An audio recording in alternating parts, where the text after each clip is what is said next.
अच्छा, active voice होती है कि मतलब जैसे कोई बात कर रहा है, जैसे कि कह लें कि वो लेटर लिख रहा है, तो हम कहेंगे कि उसने मतलब ये एक्टिव वॉइस है। लेकिन अगर कहें कि वो उससे लेटर लिखा जा रहा है तो वो पैसिव वॉइस हो जाएगा। अब एक्टिव वॉइस में क्या होता है कि फ़ाइल की जो है ना फ़ाइली हालत इस्तेमाल की जाती है, जैसे कि ही राइट्स अ लेटर। इस फ़िक्रे में जो ही है ना वो सब्जेक्ट है, फ़ाइल कह लें, ठीक है, और उसकी फ़ाइली हालत इस्तेमाल की गई है। आपने शायद पहले भी पढ़ा होगा फ़ाइली हालत, मफ़ूली हालत वगैरह, ठीक है, ऑब्जेक्टिव।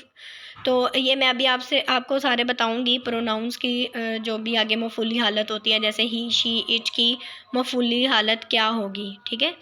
तो पैसिव वॉइस में जो फ़ाइल की क्या इस्तेमाल करते हैं, मफ़ूली हालत इस्तेमाल की जाती है। मसलन ही को हिम में चेंज कर देंगे, ठीक है। तो ये सारे रूल्स हम आगे भी डिस्कस करते हैं। तो इस फ़िक्रे में ही की मफ़ूली हालत हिम इस्तेमाल की गई है और मफ़ूल को फ़ाइल बना दिया गया है। अच्छा, बाज़-औक़ात फ़िक्रे में जो है ना वो फ़ाइल मौजूद नहीं होता, तो इस तरह के फ़िक्रे की जो ट्रांसलेशन होती है ना वो पैसिव वॉइस में की जाती है। जैसे कि हम कहें कि आम खाया जाता है। अब मैंने आम खाया, तो ये तो एक एक्टिव वॉइस का सेंटेंस हो गया, लेकिन आम खाया जाता है ये पैसिव वॉइस का सेंटेंस है, क्योंकि इस फ़िक्रे में फ़ाइल मौजूद नहीं है, तो इसका जो ट्रांसलेशन होगी वो पैसिव वॉइस में ही की जाएगी। जैसे कि द मैंगो इज़ ईटन। अब आगे हम ज़रा रूल्स देखते हैं। तो सबसे पहले मैं आपको प्रोनाउंस की जो है ना मफ़ूली हालत के बारे में जो है ना, ये ऑब्जेक्टिव केस, हमारे पास ये प्रोनाउंस है आई, ठीक है, ये सब्जेक्टिव केस है, फ़ाइली हालत है इसकी। आई किस में चेंज होगा, मी में। वी किस में चेंज होगा, अस में।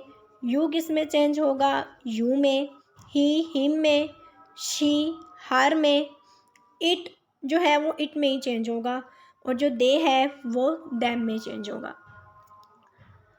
तो इसमें जो पहला है हम देख लेते हैं कि एक्टिव वॉइस से पैसिव वॉइस बनाते हुए सबसे पहले क्या करना है आपने, उसके फ़ाइल को आप उसका जो है ना ऑब्जेक्ट बना देंगे। एक्टिव वॉइस के सब्जेक्ट को पैसिव वॉइस का ऑब्जेक्ट बना देंगे, और एक्टिव वॉइस के ऑब्जेक्ट को पैसिव वॉइस का सब्जेक्ट बना देंगे।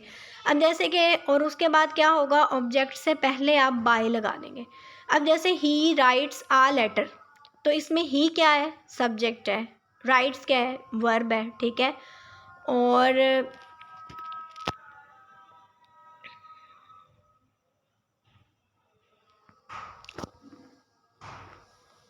ठीक है, इसमें क्या है, ही राइट्स आ लेटर।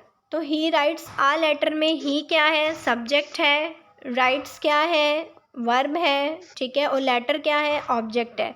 जब आप एक्टिव वॉइस से पैसिव वॉइस बनाते हैं ना, तो क्या होता है कि आप सब्जेक्ट को ऑब्जेक्ट में चेंज कर देते हैं। और जैसे कि अभी मैंने पीछे बताया कि आप इसकी ऑब्जेक्टिव केस यूज़ करेंगे, ही किस में चेंज हो जाएगा, हिम में चेंज हो जाएगा। तो सबसे पहले अब पहले सेंटेंस का जो है वो ऑब्जेक्ट कौन सा है, लेटर है, तो लेटर को पैसिव वॉइस का आप सब्जेक्ट बना दें। तो लेटर स्टार्ट में आ जाएगा, इसके बाद इज़ लगेगा, और थर्ड फॉर्म हमेशा यूज़ होगी पैसिव वॉइस के अंदर, और वर्ब के फ़ौरन बाद आप बाय लगा देंगे, और फिर इसका सब्जेक्ट क्या था, ही, तो ही को आपने किस में चेंज कर दिया, हिम में। ये आप सारे रूल्स पढ़ेंगे, आपको इजीली जो है ना समझ आ जाएगी। अगर एक्टिव वॉइस के किसी फ़िक्रे में दो ऑब्जेक्ट हों, तो आप क्या करेंगे, फिर किसी एक को उसका सब्जेक्ट बना देंगे। जैसे ही sent a letter to me. अब इसमें क्या है कि लेटर भी ऑब्जेक्ट है, मी भी ऑब्जेक्ट है, तो क्या कर लिया आपने, आ लेटर को जो है वो सब्जेक्ट बना लिया। A letter was sent to me by him, इसका पैसिव वॉइस बन जाएगा, ठीक हो गया। अच्छा, अब इसमें ना थोड़े से हेल्पिंग वर्ब का इस्तेमाल है। हेल्पिंग वर्ब क्या होगा, अगर he writes a letter, tenses के हिसाब से लगते हैं। आपने पहले प्रेजेंट पास्ट फ्यूचर टेंस पढ़े होंगे, आगे प्रेजेंट इंडेफिनिट, इसी तरह प्रेजेंट कंटिन्यूअस, प्रेजेंट परफेक्ट, सारे टेंस आपने कंप्लीट पढ़े होंगे। तो इसमें क्या है कि अब टेंसेस के लिहाज से जो है वो हेल्पिंग वर्ब यूज़ होते हैं। अगर तो प्रेजेंट इंडेफिनिट टेंस होगा, जैसे राइट्स अ लेटर, या तो उसके अंदर क्या करेंगे हम, इज़, आर, एम लगाएंगे उसका पैसिव वॉइस बनाते हुए। और पैसिव वॉइस के अंदर आप देख लें कि ये सारे हेल्पिंग वर्ब यूज़ होते हैं। Is, am, are, was, were, will, shall, has, have, had. ठीक है, ये सारे और पहला देखें, ऑब्जेक्ट को सब्जेक्ट बनाएं। ऑब्जेक्ट को सब्जेक्ट बना दिया आपने, अ लेटर। सेकंड क्या है, हेल्पिंग वर्ब लगाएं। इज़ लगा दिया क्योंकि प्रेजेंट इंडेफिनेट का टेंस था, राइट्स आया है। फिर क्या करें, थर्ड फॉर्म लगाएं। राइट्स का क्या लगा दिया, रिटर्न हो गया। ठीक है, उसके बाद आप क्या करें, थर्ड फॉर्म के बाद फौरी बाय लगा दें, बाय का इजाफा कर दिया। फिर उसके सब्जेक्ट को उसका ऑब्जेक्ट बना दें। सब्जेक्ट क्या था, ही, और ही किस में चेंज होगा, हिम में। तो ही राइट्स अ लेटर का आप देखें पैसिव वॉइस बन गया है, a letter is written by him.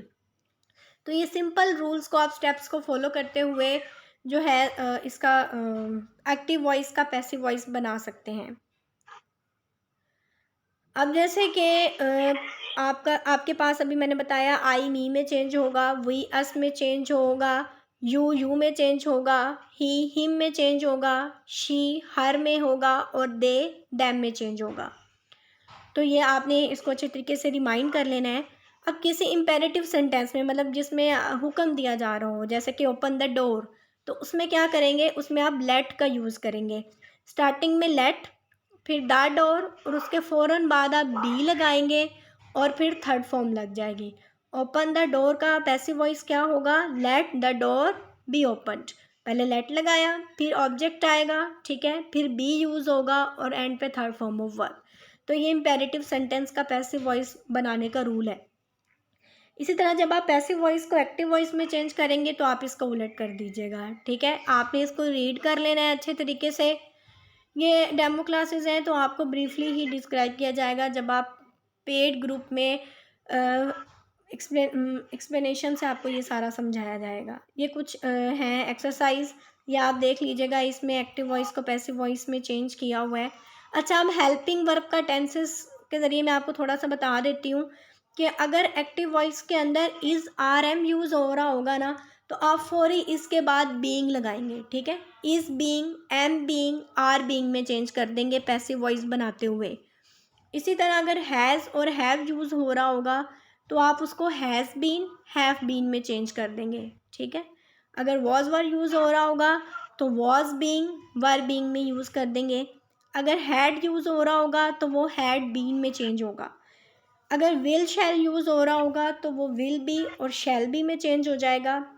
अगर कैन, मे, मस्ट वगैरह can be, may be, must be, ये सारे हेल्पिंग वर्ब टेंसेस के लिहाज से चेंज होंगे। ठीक है, अब इसके अलावा जो होता है present perfect continuous, past perfect continuous और फ्यूचर परफेक्ट कॉन्टीन्यूअस, इसके पैसिव वॉइस नहीं होते। ठीक है, बाकी सबके होंगे। तो वो इस रूल्स आपको पीछे भी समझा दिए गए हैं और ये आगे भी। अच्छा, अब ये जो था आप फर्स्ट डेमो क्लास के लिए जस्ट आज इतना ही पढ़ेंगे। ठीक है, मैं आपको अभी ग्रुप में पीडीएफ फॉर्म में सारे नोट्स सेंड कर देती हूँ। आप इसको अच्छे तरीके से प्रिपेयर कर लें। सुबह आपका एक टेस्ट ऑर्गेनाइज करवा दिया जाएगा और कल जो है इवनिंग में हम अपनी सेकंड डेमो क्लास रख लेंगे। उससे पहले आपको 5 बजे तक आपको टेस्ट प्रोवाइड कर दिया जाएगा। आप इसे अच्छे तरीके से तैयार कर लें। मैं आपको शॉर्ट नोट्स भी सेंड कर देती हूँ और ये भी आप हमारी बाकी भी दो जो है फ्री डेमो क्लासेस ज्वाइन कीजिएगा। अच्छा, किसी मेंबर ने मुझसे फ़ी पूछी थी, तो जो हमारा जीके जनरल टेस्ट की प्रिपरेशन के लिए जो फ़ी है ना, वो 4000 फ़ी है। ठीक है, और 75 डेज़ का हमारा सेशन है। उसके अगर आप इंस्टॉलमेंट में पे करेंगे तो आपको 50% एडवांस पे करना पड़ेगी और बाकी आप इंस्टॉलमेंट में पे कर सकते हैं। और जो हमारा एजुकेटर्स के लिए सेशन है वो 2 मंथ्स का सेशन है। ठीक है, 60 डेज़ का, उसकी जो टोटल फ़ी है वो 2000 है। इसमें इतना डिफरेंस इसलिए है कि जो जीके की प्रिपरेशन का है ना, वो पीपीएससी की जनरल पोस्ट के लिए होता है, तो उसमें बहुत ज़्यादा डिटेल से पढ़ना पड़ता है। दैट्स वाई एजुकेटर्स के लिए हमें सारा बेसिक ही पढ़ना पड़ेगा। अगर किसी का कोई क्वेश्चन है तो वो कर लें।